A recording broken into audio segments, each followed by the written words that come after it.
بجد بتعملوها ازاي؟ والله انا عظيم بتعملوها ازاي؟ انا يعني نفسي افهم انتوا بتبقى يعني التفكير بيبقى عامل ازاي لما دلوقتي اطلع بقرار.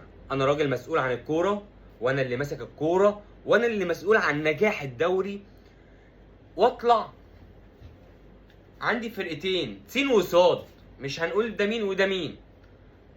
سين جمهوره شتم لاعب، صاد جمهوره شتم لاعب، الاتنين شبه بعضيها، الاتنين شبه بعضيهم. اروح انا طالع مغرم سين واقول انا ما شفتش بتاع صاد. مراقب الماتش ما كتب. يعني ايه مراقب الماتش ما كتبش؟ يعني ايه؟ ما هو يعني ايه يعني كان فين؟ كان في الحمام ده يعني، ولا كان نايم، ولا انا مش فاهم أنا. يعني ده كان فين؟ وبعدين انا يخصني ايه اللي انا راجل في اللجنه او الرابطه او الاتحاد او ايا كان اللي بيطلع القرارات دي؟ ما انا شايف بعيني، وانا عايز الحاجه دي تنجح، وعايز يبقى فيها عدل. ف...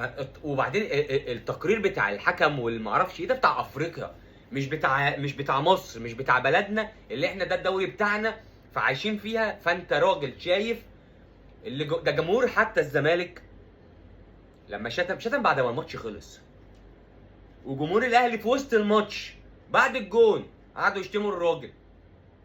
بس لا، ما الله العظيم مراقب الماتش ما كانش قاعد، ما كانش موجود، ما كتبش. انا مالي؟ فين العدل؟ وتيجي يقول لك التعصب بيجي من عندك. ما هو انت لو انا شايفك راجل سين، جمهور الاهلي جمهور الزمالك، انت غلطت وانت غلطت، غرامه 100,000 غرامه 100,000، ولو قررت انت مش هتحضر ماتشين وانت مش هتحضر ماتشين، ساعتها انا ارتاح. انا كده غلطان وهو غلطان، ده خد قلم وده خد قلم، الموضوع انتهى. لكن تيجي تضرب ده وسايب ده، لا، يبقى انت كده في حاجه غلط. وهنفضل نقول في مؤامره، وهنفضل نتكلم في القصص دي طول عمرنا، لان انا ما بشوفش العدل اللي ده زي ده. لا، يقول لك احنا على مسافه واحده. فين المسافه الواحده ما بين الفرق دي؟ لا، ده انت في لازق في واحد، لازق فيه حرفيا، تشوف مشاكله، تشوف ايه اللي قرفه، ايه اللي مضايقه، وبقيه الفرق دي في حته تانية. وكمان مش بقيه الفرق برضه، عشان انت كده كده في الطبيعي مش عدل، مفيش عدل. فانت ده اللازق فيه الزمالك هنا، وبيراميدز يبقى هنا، وبقيه الفرق بقى فاهم مش هتفرق، كده كده ما لهمش لازمه.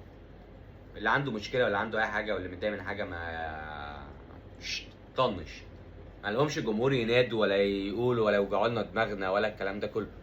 طب انت عايز المسابقه تنجح ازاي؟ عايز الدوري ينجح ازاي؟ عايز اللي انا اطلع ما اقولش اللي فيه مؤامرات واشتكي واعمل ازاي؟ وانا شايفك